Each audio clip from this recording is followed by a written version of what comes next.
இலக்கு மின்னிதழ் நேயர்களுக்கு வணக்கம். மீண்டும் ஒரு அரசியல் களம் நிகழ்வில் உங்களை சந்திப்பதற்கு நாங்கள் மகிழ்ச்சி அடைகிறோம். வழமை போல் என்னுடன் கலாநிதி அருஸ் அவர்கள் இணைந்துள்ளார்கள். வணக்கம் அருஸ்.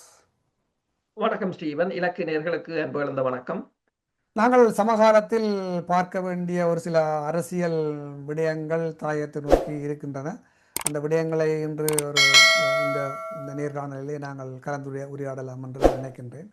முக்கியமாக இந்த இந்தியாவினுடைய வெளிவிவகாரத்துறையினுடைய செயலாளர் இலங்கை வந்து சென்றிருக்கின்றார். அவர் வந்து சென்ற பின்பு 2 அறிக்கைகள் வந்திருக்கின்ற தமிழரசு தரப்பாலையும் சிங்கள தரப்பாலையும், அது அரசு தரப்பாலையும் இந்த அறிக்கைகள் வந்துள்ளன. இந்த அறிக்கையினுடைய உள்ளடக்கங்கள் எப்படி, இந்த இந்திய வெளிவிவகாரத்துறையினுடைய செயலாளருடைய வருகை என்னத்தை நோக்கி இருந்தது என்பதை பற்றி நீங்கள் சொல்லுங்க. என்னென்று சொன்னால், இந்தியா வந்து இப்போது இலங்கை விவகாரங்களில் மிக அதிக அளவான அக்கறையை செலுத்திக் கொண்டிருக்கிறது. இன்று இஸ்ரேலின் ஒரு ஆய்வாளர் இந்தியா தொடர்பாக ஆய்வு செய்தவர் என்ற கருத்தின் அடிப்படையில் இந்து மகாசமுத்திரத்தில் வந்து இலங்கை மிகப்பெரிய ஒரு குறிப்பிடத்தக்க ஒரு ஆளுமையை, அதாவது பூகோள அரசியல் முக்கியத்துவத்தை கொண்டிருக்கின்றது என்ற தொனியில் அவர் பேசியிருக்கிறார். இந்தியாவும் இஸ்ரேலின்றையும் உறவுகள் வந்து அந்த இலங்கையை தங்கள் கட்டுப்பாட்டுக்குள் கொண்டு வருவதற்கான ஒரு எதிர்நிலையை நோக்கித்தான் நகர்ந்து கொண்டிருப்பதாக, அல்லது அது அவர்களுக்கு அது விருப்பமான ஒன்றாக இருப்பதாகத்தான் அவர் இந்த செவ்வியை பார்க்கும் போது தெரிகிறது. அது ஒரு நீண்ட கட்டுரையாக இந்த கொழும்பில் இருந்த ஒரு ஊடகம் அவரை செவ்வி கண்டு, அவர் இஸ்ரேலிய பல்கலைக்கழகத்தின் ஒரு விரிவுரையாளர், செய்தி கண்டு அதனை போட்டிருக்கிறது. அதை நாங்கள் அதன் தாக்கங்கள் இந்திய சமுத்திர பிராந்தியத்தில, அதாவது இஸ்ரேல் வந்து இப்போது இலங்கைக்குள் வரப்போகிறது, இந்தியாவை கொண்டு வரப்போகிறது, அதனால் இந்தியாவுக்கு இலங்கைக்கு தமிழர்களுக்கு என்ன எவ்வாறு அதை நாங்கள் எதிர்கொள்ளலாம், என்ன அதில் உள்ள சாதக பாதகங்களை நாங்கள் இன்னொரு நிகழ்ச்சியில் பார்க்கலாம். இந்த நிலையில் நீங்கள் பார்க்கலாம், கடந்த வாரம் வந்து இந்தியாவின் வெளிவார செயலாளர் விக்ரம் மிஸ்ரி வந்திருந்தார் கொழும்புக்கு. அப்ப அவர் வந்த போது இப்ப இந்தியா வந்து கூடுதலாக மாகாண சபை தேர்தல்கள், மற்றது 13ஆம் திருத்த சட்டம் தொடர்பாக மீண்டும் பேச தொடங்கி இருக்கின்றது. ஆனால் இலங்கை அந்த மாகாண சபை தேர்தலை இல்லாது செய்வதற்கான முயற்சியை மேற்கொண்டு கொண்டிருக்கின்றது. அப்ப அவர் வந்த போது இந்த தமிழர்களை பிரதிநிதித்துவப்படுத்துகின்ற எதிர்கட்சிகள் இருக்கின்ற அமைப்புகள் வந்து political council of Tamil speaking people என்று சொல்கின்ற அமைப்பு, அது தொடர்பாக வந்து நிசாம் காரியப்பரும் அதில் இருந்தார் ஒருவராக. இவர்கள் இந்த குழு வந்து இந்திய தூதுவர் சந்தோஷ் ஜாவை சந்திச்சு இந்த பிற்போடப்பட்டிருக்கின்ற மாகாண சபை தேர்தலை நடத்த வேண்டும், 13ஆம் திருத்த சட்டத்தை நிறைவேற்ற வேண்டும், இலங்கையில் இருக்கின்ற சட்ட திட்டங்கள் நடைமுறைப்படுத்த வேண்டும். ஏனென்றால் சில சட்ட திருத்தங்களை நடைமுறைப்படுத்தாததால் தமிழ் மக்கள் அதிக பாதிப்புகளை சந்தித்துக் கொண்டு வருகிறார்கள். இதை கதைக்கும்படி இவர்கள் கேட்டிருக்கிறார்கள். ஆனால் அதை வந்து இந்திய வெளிவார செயலாளரும் கதைத்தது என்றுதான் கூறுகிறார். ஆனால் ஒரே இந்த அது இப்ப நீங்க பார்க்கலாம், 2 நாட்டு தலைவர்கள் அல்லது தூதுவர்கள் பேசிய பின்னர் அறிக்கை வெளியிடும் போது இரு தரப்பு அறிக்கையும் ஒரே குரலில் தான் பேசுவதாக இருக்கு. ஆனால் கொழும்பிலிருந்து வருகின்ற ஊடகம் போட்டிருக்கிறது, காலங்காலமாகவே இலங்கைக்கும் இந்தியாவுக்கும் இடையிலான பேச்சுவார்த்தைகளை கவனிக்கும் போது இரு அறிக்கைகளும் ஒரே குரலில் ஒருபோதும் பேசுவதில்லை, மாறுபட்ட குரலைத்தான் பேசுவது. அதை அவர்கள் என்ன இங்கிலீஷ்ல போட்டிருக்காங்க, ஹைட் அண்ட் சீக் என்று போட்டிருக்கிறார்கள். அப்ப இந்திய அறிக்கையில் என்ன போடப்பட்டிருக்கிறது, 13ஆம் திருத்த சட்டத்தை நிறைவேற்ற வேண்டும், தாமதமான தேர்தலை, மாகாண சபை தேர்தலை உடனடியாக நடத்த வேண்டும், மற்றது அரசியல் அமைப்பில் இருக்கின்ற சட்டங்களை நடைமுறைப்படுத்த வேண்டும் என்று இந்தியாவில் இருந்து வெளியிடப்பட்ட அறிக்கை தெரிவிக்கிறார் இந்திய தூதரகத்தினார், அதாவது இந்த விக்ரம் மிஸ்ரியின் வரவுக்கு பிறகு. ஆனால் இலங்கை அரசால் வெளியிடப்பட்ட அறிக்கையில் என்ன கூறப்பட்டிருக்கின்றால், இரு நாடுகளும் சேர்ந்து மனிதாபிமான உதவிகளை வழங்குதல், போதைப் பொருட்களை தடுத்தல், பாதுகாப்புகளை உத்தரவாதப்படுத்துதல், அவ்வளவுதான். அதுக்கு பிறகு ஒன்றும் இல்லை. அப்ப இதில் வந்து இலங்கை வந்து ஏதோ ஒரு வகையில் இந்தியாவுக்கு எந்தவித பிடியையும் கொடுக்காமல் இருக்கின்றது. இந்தியாவுக்கு தெரிகிறது ஒன்று, இப்போது இலங்கையை, இப்ப நான் முதல் கூறியது போல இஸ்ரேலின் ஆய்வாளர் கூறியது போல இலங்கை இப்போது முக்கியத்துவம் வாய்ந்ததாக இருக்கின்றது. வளைகுடா நாடுகளில் அமெரிக்காவின் தளங்கள் அகற்றப்படுகின்ற நிலையில் அடுத்தது இந்து சமுத்திர பிராந்தியத்தை தான் அவர்கள் குறிவைக்கிறார்கள். இந்த இந்து சமுத்திர பிராந்தியத்தில் இலங்கை முக்கியத்துவம் வாய்ந்தது என்றுதான் அவர் கூறியிருக்கிறார். கொழும்புக்கு வந்து கொழும்பு ஊடகத்துடன் தான் அந்த இஸ்ரேலிய ஆய்வாளர் கதைத்திருக்கிறார். அப்ப இந்த நிலையில் இந்தியாவுக்கு கொண்டு தெரியும் இலங்கையை முற்று முழுதாக தங்கள் கட்டுப்பாட்டுக்கு வைத்திருக்க முடியாது விட்டால் மாகாண சபை ஊடாக ஒரு வடக்கு கிழக்கையாவது கட்டுப்படுத்த வேண்டும் என்பதில் இந்தியா உறுதியாக நிற்கின்றது. ஆனால் இலங்கை இந்த மாகாண சபை தேர்தல்களை நடத்துவதாக கூறவும் இல்லை. அதே சமயம் அதை இல்லாது செய்வதற்குத்தான் முயற்சிகளை மேற்கொள்ளும். இதுல தில்வின் சில்வா வந்து ஆரம்பத்திலிருந்து வரும்பொழுது இந்த மாகாண சபைகளை அகற்ற வேண்டும் என்பதில் வந்து மிக முனைப்பானவர். மற்றது இன்னொரு விடயத்தை நான் கேட்கலாம்னு சொன்ன அரசு வந்து இந்திய செயலாளர் வந்து வெளிவார செயலாளர் வந்து கதைத்த விடயங்களை மறைத்து இலங்கை அரசு ஒரு வேறு அறிக்கை விட்டிருக்கலாம் தானே? இல்ல, அவர் கூறியிருக்கின்றார் தான் அதை கதைத்தது. அதைத்தான் இலங்கை அரச தலைவருடன் கதைத்ததாக கூறித்தான் இந்திய தூதரகம் இந்த அறிக்கையை வெளியிட்டிருக்கிறது. ஆனால் இலங்கை அவ்வளவற்றையும் மறைத்து விட்டு போதைப் பொருள் தடுப்பு, மனிதாபிமான உதவிகள், இருதரப்புக்கான வர்த்தக உறவுகள், பாதுகாப்பு இது தொடர்பாக ஒரு சுமார் அறிக்கையை வெளியிட்டு விட்டு அவர்கள் போய்விட்டார்கள். ஆனால் இந்தியாவால் எதுவும் செய்ய முடியாது. இந்த சந்தர்ப்பத்திலே வந்து இந்த வடமாகாண தமிழர்களுக்கும் மற்ற அங்கால தென்னிந்தியாவில் இருக்கின்ற தமிழர்களுக்கும் இடையில் இருக்கின்ற மீன்பிடி பிரச்சனைகள் சம்பந்தமாக நீண்டகால பிரச்சனை ஒன்று உரையாடப்பட்டதாக அறிந்து இருக்கிறீங்களா? உண்மைதான். ஜெய்சங்கர் இந்த விவகாரத்தில் உரையாடப்படவில்லை, இந்த வரவின் போது உரையாடப்படவில்லை. ஆனால் ஜெய்சங்கர் ஒன்றை கூறியிருக்கின்றார் நாடாளுமன்றத்தில், இந்திய நாடாளுமன்றத்தில் கேட்கப்பட்ட கேள்விக்கு அவர் கூறியிருக்கிறார் என்ன சொன்னால், இலங்கை வந்து இந்திய மீனவர்களை பிடிப்பது, இந்த இந்திய மீனவர்களின் படகுகளை பறிமுதல் செய்வதை எல்லாம் நியாயத்துடன் நடத்த வேண்டும், அவர்களை உடனடியாக விடுதலை செய்ய வேண்டும். இந்த ஆண்டு 119 மீனவர்களையும் 17 படகுகளையும் கைப்பற்றியிருக்கிறார்கள். கடந்த ஆண்டு 526 மீனவர்களை கைது செய்திருக்கிறார்கள்.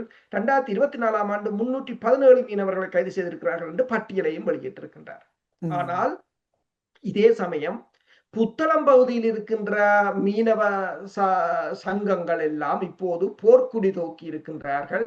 இலங்கை அரசு சிங்கள மீன்பிடியாளர்கள் உட்பட சிங்கள மீன்பிடியாளர்கள் தான் கூடுதலாக இதில் வந்து ஒரு போர்க்குடியை தூக்கி இருக்கின்றார்கள். அதாவது பத்தலக்குண்டுவ பகுதி என்ற விஷேப மாதா மீனவர் சங்கத்தின் செயலாளர் அண்டன் பொன்சேகா அவர் கூறியிருக்கிறார் என்னென்று, அவர் ஒன்றை மனந்திறந்து கூறியிருக்கிறார், தாங்கள் விடுதலை புலிகள் இருந்த காலத்தில் தான் மகிழ்ச்சியாக இருந்தோம். இன்று அவர்கள் கூறியிருக்கிறார். அதை நான் கூறவில்லை, சண்டே டைம்ஸ் போட்டிருக்கிறது. நாங்கள் அதாவது போர் முடிந்து 6 வருடங்களுக்கு பிறகு இந்த அத்துமீறல்கள் ஆரம்பித்து இன்று தங்கள வாழ்வாதாரமே அழிந்து போயிருக்கின்ற நிலையாக இருக்கு. போர் முடிந்து 6 வருடங்கள் என்றதுக்கு அப்பாற்பட்டு நீங்கள் ஒரு விடயத்தை கவனித்தல் என்றால் அரசு வந்து 2009ஆம் ஆண்டு ஆயுதங்கள் மௌனிக்கப்பட்ட பின்னர் உடனேயே இந்த வடக்கு கிழக்கு வடக்கு மாகாண மீனவர்களுக்கு இந்த பிரச்சனை தொடங்கிவிட்டது.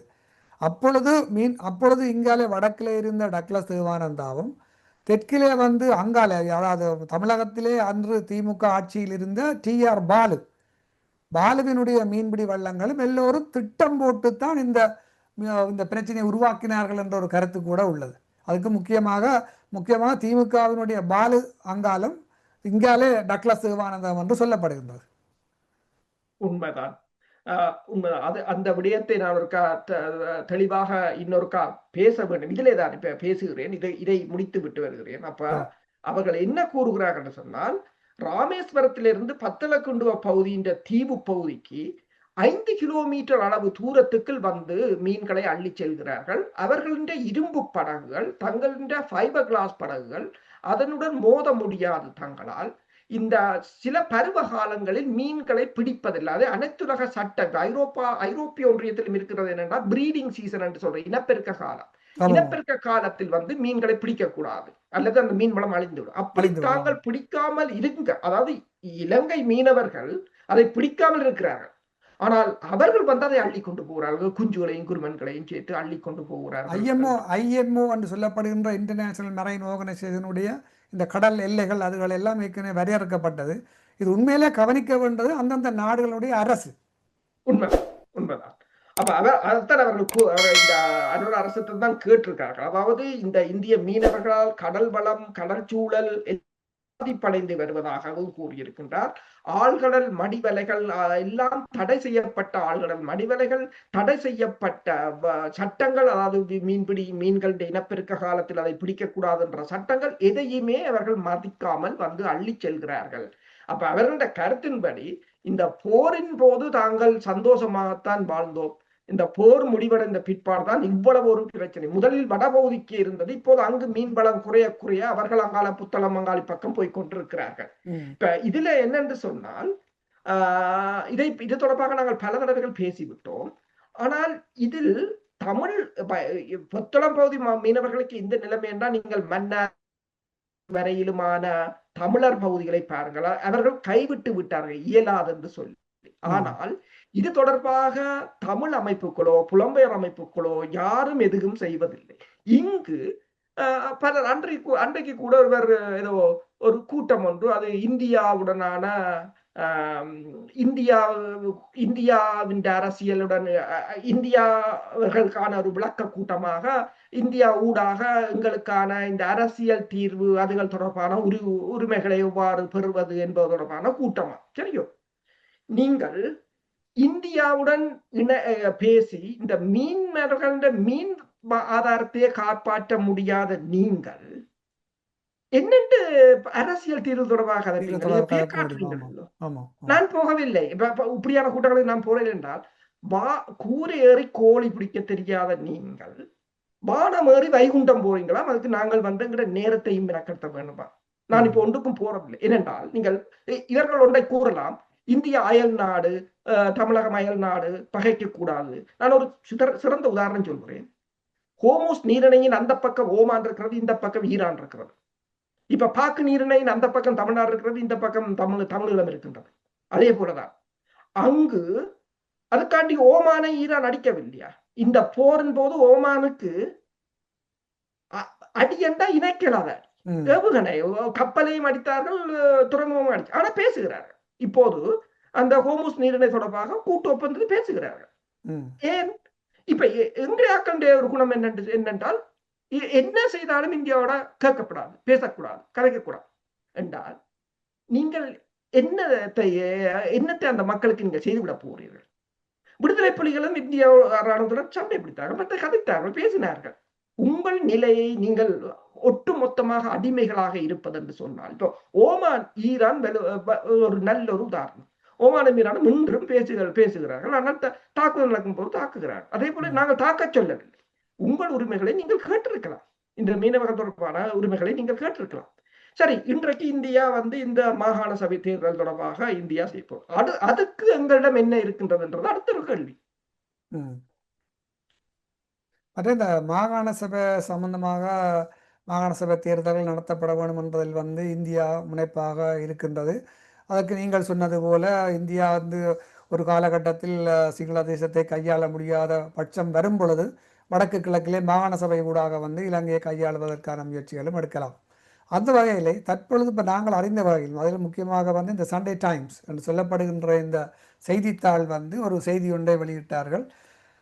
வடக்கு மாகாணத்திலே வந்து இந்த மாகாண சபை தேர்தல்கள் நடத்துவதற்காக முனைப்புகள் நடைபெற்று வருவதாகவும், அந்த வடக்கு மாகாண சபை தேர்தலிலே வந்து 4 பிரமுகர்கள் பங்கு பெற்ற, அதாவது தேர்தலில் தேர்தல் காலத்திலே குதிக்க இருக்கின்றார்கள் என்ற ஒரு பூடகமான ஒரு செய்தி ஒன்றை பிரசித்திருக்கின்றார்கள். அந்த 4 பேர் யார் ஆக இருக்கும் என்று நீங்கள் நினைக்கின்றீர்கள்? அவர்கள் டிரெக்டாக நேரடியாக பேரை குறிப்பிடவில்லை, பேரை குறிப்பிடாமல் ஒரு பூடகமாக சொல்லி இருக்கின்றார்கள். அவர் யாராக இருக்கும் அந்த 4 பேர்கள்?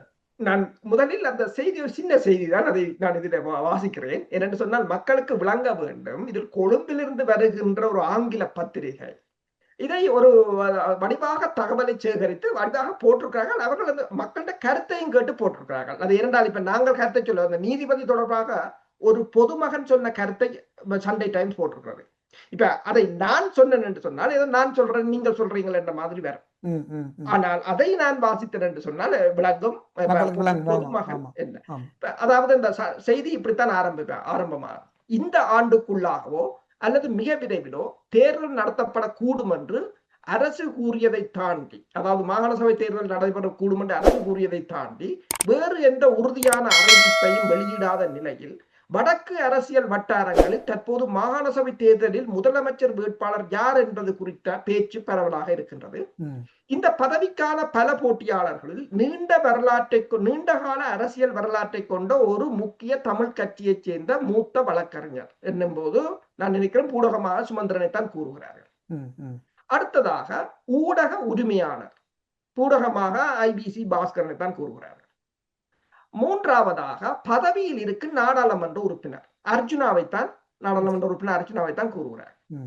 இந்த மூவர்களுடனும் உச்ச நீதிமன்ற பதவிக்கு உயர்வு பெறாமலேயே ஓய்வு பெற்ற அப்பிராந்தியத்தைச் சேர்ந்த உயர் நீதிமன்ற நீதிபதி ஒருவரும் இந்த போட்டியில் உள்ளார். அது இளஞ்செழியனைத்தான் குறிப்பிடுகிறார்கள். தனக்கு எதிரான சதி மற்றும் அரசின் விருப்பத்துக்குரிய பட்டியல் தான் இல்லாதது ஆகிய காரணங்களால் அப்பதவி தனக்கு மறுக்கப்பட்டதாக அவர் அரசை குற்றம் சாட்டி இருந்தார். தற்போது பொது நிகழ்வுகளில் பிரபல பேச்சாளராக அவர் பலம் பெறுகிறார். அண்மையில் கொழும்பில் நடைபெற்ற ஒரு கூட்டத்தில் சிறப்பு விருந்தினராக பங்கேற்று உரையாற்றிய அவர் அந்த நிகழ்ச்சியின் போது அந்த நிகழ்ச்சியில் சிறப்பு விருந்தினராக உரையாற்றி இருந்ததாகவும் அந்த நிகழ்ச்சியில் இருந்த ஒரு முன்னாள் ஓய்வு பெற்ற ஒரு அதிகாரி ஒருவர் தனது நண்பரிடம் கேட்டாராம், வரவிருக்கும் தேர்தலில் முன்னாள் நீதிபதிக்கு வெற்றி வாய்ப்பு ஏதும் உள்ளதா என்று அவர் கேட்டாராம். அதற்கு அந்த நண்பர் பதிலளித்தார் என்னென்றால், உச்ச நீதிமன்ற நீதிபதியாக பணியாற்றிய அந்த நபரால் வடக்கு மக்கள் ஏற்கனவே போதுமான அளவு பாதிப்புகளை சந்தித்து விட்டதாகவும் அதன் மூலம் ஒரு கசப்பான பாடத்தை கற்றுக்கொண்டிருப்பதாகவும் கூறியிருக்கின்றார். இது நாங்கள் கூறவில்லை, நீங்கள் கூறவில்லை, கொழும்பிலிருந்து வருகின்ற ஒரு ஊடகம் இதை கூறியிருக்கின்றது, ஒரு பொதுமக்களின் கருத்தாக கூறியிருக்கின்றது. இப்ப நான் என்ன கூற வருகிறேன் என்று சொன்னால், இப்ப வடக்கு மாகாண சபை தேர்தல் மிக முக்கியமானது. எங்களுக்கு மாகாண சபை அதிகாரங்கள் முக்கியமானது. காணி காவல்துறை அதிகாரங்களை நோக்கி நாங்கள் நகர வேண்டும். இது இந்தியா இப்போது செய்ய போகுது என்று சொன்னால் அதை நாங்கள் கடந்து செல்ல முடியாது. அரசு தலைவர் தேர்தலில் எவ்வாறு ஒரு பொது வேட்பாளரை நோக்கி நாங்கள் முயற்சித்தோமோ அதே போல இது முக்கியமானது. ஆனால் இப்ப கேள்வி என்னென்று சொன்னால், யார் இந்த பதவிக்கு தேவை? முன்னமும் ஒரு நீதிபதி இருந்தவர், உங்களுக்கு தெரியும், வடக்கு மாகாண சபை முதலமைச்சரா. அவரால் என்ன நடந்ததுன்றதும் எங்களுக்கு தெரியும். இப்ப நான் சொன்னது ஒன்றுதான், என்ற மனதில் இருப்பது ஒன்றுதான், தமிழகத்துல ஏன் ஒரு ஆட்சி மாறியது? அங்கு ஊழல். மக்கள் எந்த ஒரு தேசத்திலும் ஊழல் உள்ள தேசத்தில் நிர்வாகத்தை நீங்கள் கட்டியமைக்க முடியாது, சட்டம் ஒழுங்கை நீங்கள் கட்டியமைக்க முடியாது, மக்கள் நிம்மதியாக வாழ முடியாது, பொருளாதார அபிவிருத்தி இருக்காது, இவ்வளவும் இருக்காது. ஊழல் இருக்கிற இடத்துல ஊழல் தான் அடிப்படை. ஊழல் இருக்கும் வரை நீங்கள் எந்த ஒரு திறமையான ஆளாலும் திறம்பட ஆட்சியை நடத்த முடியாது. அதை கூறினார். நான் வாங்கவும் மாட்டேன், வாங்குறவனையும் விட மாட்டேன், வாங்கியவனையும் விட மாட்டேன். அதுதான் சொல்லும் செயல். அதே போலதான் தென்னிலங்கையிலே ஆட்சியை மாற்றினார்கள், ஊழல். அங்கேயும் அதே ஊழல் தான். அனுரகுமார திசாநாயக்கா இப்போது பலரை விசாரித்துக் கொண்டிருக்கிறது, பலரை தூக்கி சிறையில் போடுகிறது எல்லாம் ஊழல் பாதிகளாகத்தான் இருக்கிறார். அப்ப இப்ப தமிழருக்கு என்ன தேவை? இப்போதைக்கு எங்களுக்கு அரசியல் தீர்வு அதுகளை நாங்கள் பேர்ந்து பார்ப்போம். முதலில் எங்கள் தேசத்தை பலப்படுத்த வேண்டும், சுத்தப்படுத்த வேண்டும். அப்ப யார் ஒருவர் துணிச்சலாக ஊழல் பற்றி கதைத்து துணிச்சலாக அதை நடத்தி, விஜயை பொறுத்தவரையில் ஒரு துணிச்சலாகத்தான் வந்தார். அனுரகுமார திசாநாயக்கா பொறுத்தவரை ஒரு துணிச்சலாகத்தான் வந்தார்கள், நாங்கள் செய்கிறோம். அப்படி நீங்கள் யாராவது ஊழல் தொடர்பாக குரல் கொடுப்பீர்களாக இருந்தால், குரல் கொடுக்கிறது மட்டுமல்ல, நீங்கள் அதை முன்னின்று உங்கள் உயிரையோ உங்கள் மானத்தையோ உங்கள் பிரச்சனையோ துச்சமாக மதித்து செயற்படுவீர்களா? அப்படி ஒருவர் வந்தால் அவருக்கு நீங்கள் ஆதரவை கொடுங்கள், கண்ணை மூடிக்கொண்டு வழங்குங்க. அதுதான் இப்ப முதல் எங்களுக்கு தேவை. அந்த முதலாவது நாங்கள் தேசத்தை சுத்தப்படுத்த வேண்டும். அதற்கு பிறகுதான் அந்த தூய்மையான தேசத்தில் நாங்கள் எமக்கான அரசை நிறுவ வேண்டும், அதிகாரத்தை பெற வேண்டும். 30 வருடம் சுத்தமாக இருந்த தேசத்தை 2009ஆம் ஆண்டுக்கு பிறகு எங்களுடைய அரசியல்வாதிகளே சீரழிச்சுட்டாங்க. இப்படித்தான் ஒரு மக்கள்கிட்ட போய் கதைச்சால் இதைத்தான் சொல்லுவாங்க, இவங்க எப்படா போய் துளைவாங்க என்று மக்கள் சொல்லிடும். உண்மைதான். இப்ப இப்ப நீங்கள் சொல்லதான் இப்ப 30 வருஷமா எங்கட தேசம் மட்டும் இல்ல. இப்ப நான் சொன்ன புத்தள மீனவற்ற கதை. பாத்தீங்களா? அவர்கள் கூட அவர்களை கூட இந்த எங்கள் தேசம் தூய்மையாக வச்சிருந்தது. அவர்களுக்கு வச்சிருந்தது. கூட அவர்களின் வாழ்வாதாரத்தையும் ஒரு கட்டத்துல எங்கள் தமிழீழம் தான் உறுதி செய்து கொண்டிருந்தது. பாதுகாப்பையும் அந்த மீன்பிடி வளத்தையும். இப்போது அவர்களுக்கு விளங்குகிறது தாங்கள் எவ்வளவு மிகப்பெரிய ஒரு ஆபத்தில் இருக்கிறோம் என்று. ஆமாம். அதுக்கு ஒரு புதிய தலைமுறை அல்லது ஒரு சரியான ஆளுமை உள்ள ஒரு தலைவர் ஒன்று கண்டிப்பாக வர வேணும். அதாவது என்ன மாதிரி அந்த கல்லை பிளந்து கொண்டு ஒரு சின்ன பயிர் கூட உடைச்சு கொண்டு வெளியில வருதோ அது மாதிரி தாயகத்திலே ஒரு ஒரு நேர்மையான நேர்த்தியான மக்களை சரியாக வழிநடத்தக்கூடிய ஒரு தலைவர் ஒன்று கண்டிப்பாக உருவாங்க வேணும் என்றதில் மாற்று கருத்து இல்லை. மற்றது நாங்கள் இன்னும் ஒரு விடயத்தை நாங்கள் அதில் சொல்லலாம் கதைக்கலாம்னு நினைக்கிறேன். அரசு என்னென்னு சொன்னால், நான் இப்போ ஒரு 2-3 நாளைக்கு முதல் ஒரு ஒரு ஒரு குறுஞ்செய்தி ஒன்று எனக்கு வந்தது. அந்த குறுந்தகவலிலே வந்து 50 வருடங்களுக்கு பிற்பாடு யாழ்ப்பாணத்திலே தமிழராட்சி மாநாடு வார வருடம் நடக்க போகுதுன்ற மாதிரி வந்தது. அந்த தமிழராட்சி மாநாடு 50 வருடத்துக்கு முந்தி நடந்ததும் அப்போது நடந்த விடயங்கள் எல்லோருக்கும் தெரிந்த விடயம். ஆனால் வரப்போன்ற தமிழராட்சி மாநாடு என்ன மாதிரியான ஒரு மாற்றத்தை கொண்டு வரணும் என்பதில் வந்து நிச்சயமாக எல்லோருக்கும் ஒரு ஆர்வம் இருக்கின்றது. தனியாக யாழ்ப்பாணத்தில் மட்டும் நடத்தாமல் யாழ்ப்பாணம் வடமாகாணம் கிழக்கு மாகாணம் அங்கே கொழும்பு போன்ற இடங்களிலே வந்து தமிழராட்சி மாநாடு ஒரு பகுதியாக பிரித்து செய்ய வேண்டியது வந்து காலத்தின் கட்டாயம். இதை பற்றி கொஞ்சம் சொல்லுங்க. தமிழராட்சி மாநாடு ஏன் செய்ய வேணும்? அப்படி செய்வதாக இருந்தால் என்ன வந்ததே ஒரு மொட்டையாத்தான் வந்தது, எந்த அமைப்பன்று கூட போடவில்லை. அப்போ தமிழராட்சி மாநாட்டை நாங்கள் ஏன் உருவாக்க வேண்டும் அல்லது செய்ய வேண்டும் என்று அதனுடைய பலன்கள் எப்படி இருக்க வேணும் என்றதை பற்றி கொஞ்சம் உண்மையில் எமது தேசத்தின் எமது இனத்தின்றையும் எமது தேசத்தின்றையும் இருப்புக்கு அந்த மொழி அவசியமானது ஒன்று. அந்த மொழியை செம்மைப்படுத்துகின்ற தமிழராட்சி மாநாட்டில் வந்து நாங்கள் வந்து அதை முன்னின்று நடத்த வேண்டும். ஏனென்று சொன்னால் இப்ப உலகமெங்கும் எத்தனையோ கோடி தமிழர்கள் இருந்தாலும் அண்மைக்கால வரலாற்றில் தமிழர்களுக்கு ஒரு தேசம் இருந்தது எங்களிடம்தான். யாரும் இல்லை, மலேசியாவும் இல்லை, தமிழகத்திலும் இல்லை. தமிழகத்துல நாடு இல்லை.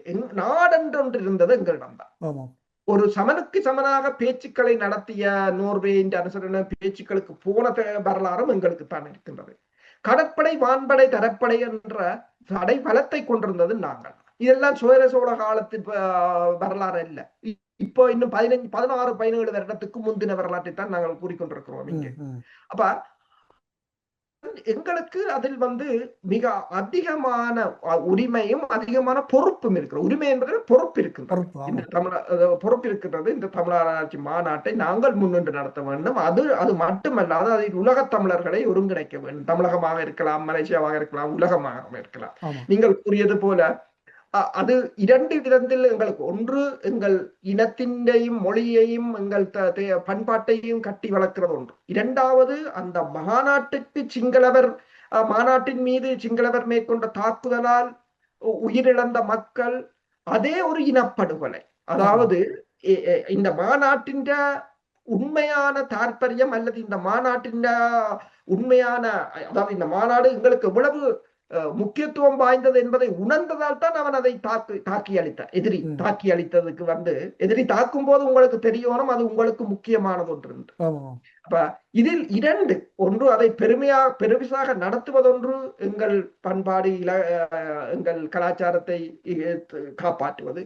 2வது எமக்கு இந்த மாநாட்டின் போது கூட மீது இனப்படுகொலை ஒன்று நடத்தப்பட்டிருக்கிறது என்பதையும் நாங்கள் அதற்குள்ளால் செய்திகளாக கொண்டு செல்ல முடியும். அப்ப இது நீங்கள் சொன்னது போல வடக்கு கிழக்கு மட்டுமல்ல, இலங்கையில் முழு பகுதிகளிலும் நடத்தப்பட வேண்டும். இப்போது அதற்கான சூழ்நிலைகள் இருக்கின்றன. அதை நாங்கள் வலுவாக பயன்படுத்திக் கொள்ளலாம். அதே போல புலம்பெயர் தேசமாக இருக்கலாம், வெவ்வேறு நாடுகளிலும் இது உண்மையில் கொண்டு செல்லப்பட வேண்டும். அது 50வது இன்னும் அது ஒரு சிறப்பு வாய்ந்ததாகத்தான் இருக்க வேண்டும். அதிலே முக்கியமாக இந்த தமிழராட்சி மாநாடு வந்து அடுத்த தலைமுறையை நோக்கியதாகவும் அவர்களுக்கு வரலாற்றை கூறக்கூடிய வகையில் இந்த தமிழராட்சி மாநாடு அமைய வேண்டும். என்ன சொன்னால், இப்போ பார்த்தீங்கன்னு சொன்னால் இந்த என்பிபின்ற மயக்கத்தில் வந்து அடுத்த தலைமுறை வந்து அவர்களுக்கு பின்னால் ஓடிக்கொண்டிருக்கிறார்கள். அவர்களுடைய மூளைச்செலவை செய்து எங்களோட தமிழ் இளையோர்களை வந்து அவர்களுடைய மடைமாற்றம் ஒன்று நடைபெற்று கொண்டிருக்கிறோம். இந்த மடையை நாங்கள் இறுக்கி இடையில கட்ட வேண்டியது வந்து எங்களுடைய கடமை. அரசியல்வாதிகள் செய்ய மாட்டார், அவர்களை விடுங்க. அவர்கள் திருப்பி வந்த கள்ளன் காடன் கொலை காரணம் எல்லாம் சேர்ந்து இப்போ திருப்பி ஒரு கூட்டு சேர்ந்து இதை செய்கிறோம்னு சொல்லினோம். அதே ஒரு சைடில் தூக்கி வச்சு போட்டு நாங்கள் இந்த மடையை நிறுத்த வேண்டியது வந்து எங்களுடைய கடமை. அதுக்கு தமிழராட்சி மாநாடும் ஒரு ஆரோக்கியமான ஏற்பாடாக இருக்கும்னு தான் நினைக்கிறேன். உங்களுக்கு ஞாபகம் இருக்கும்னு நினைக்கிறேன், அரசு வந்து இந்த போராட்ட காலங்களிலே வந்து மானிடத்தின் தமிழ் ஒன்று கூடல் என்று சொல்லி தலைவரின் பணிப்பின் பேரில் வந்து புதுவை ரத்தினதுரை அவர்களுடைய தலைமையிலே வந்து யாழ்ப்பாணத்தில் நடைபெற்றது. அதே போன்று கொழும்பிலே நடைபெற்றது. கொழும்பிலே இந்த மானிடத்தின் தமிழ் ஒன்று கூடல் நடைபெற்ற பொழுது பௌத்த பிக்குகள் எல்லாம் போய் அதை நிறுத்துங்கன்னு சொல்லி பெரிய ஆர்ப்பாட்டம் எல்லாம் செய்தவை. இதெல்லாம் நீங்கள் கேள்விப்பட்டிருக்கீங்க. அதுபோல தான் இந்த தமிழராட்சி மாநாட்டுக்கு பிறகு மானிடத்தின் தமிழ் ஒன்று கூடல் இனி இந்த 50 வருடங்களுக்கு பிறகு வந்து இந்த தமிழராட்சி மாநாடு மாறதை நாங்கள் வரவேற்கிறோம். அது சரியான முறையிலே ஒன்று சேர்ந்து எல்லோருடனும் கலந்து ஆலோசித்து புத்திஜீவிகளை உள்ளடக்கி சரியான முறையில் ஆய்வுகள் செய்து இந்த தமிழராட்சி நடத்தப்பட வேண்டும் என்பதில் வந்து எந்த விதமான மாற்று கருத்தும் இல்லை. இந்த நேர்காணலை பார்க்கின்ற எமது உறவுகளை நீங்கள் உங்களுடைய கொமெண்ட்ஸ்களை தயவு செய்து கீழே பதிவு செய்யுங்கள். இந்த தமிழராட்சி மாநாடு சம்பந்தமான விடயங்களையும் பதிவு செய்யுங்கள். இது தேவையா என்பதை பற்றி நீங்கள் கூறுங்கள். கூறினாத்தான் நாங்களும் அடுத்தடுத்த எங்களுடைய நேர்காணலை இதை பற்றி கூடிய விவரமாக பேச முடியும் என்று கூறிக்கொண்டு இந்த நேர்காணலை இத்துடன் நிறைவு செய்கின்றேன். நன்றி, வணக்கம். நன்றி, நன்றி, வணக்கம்.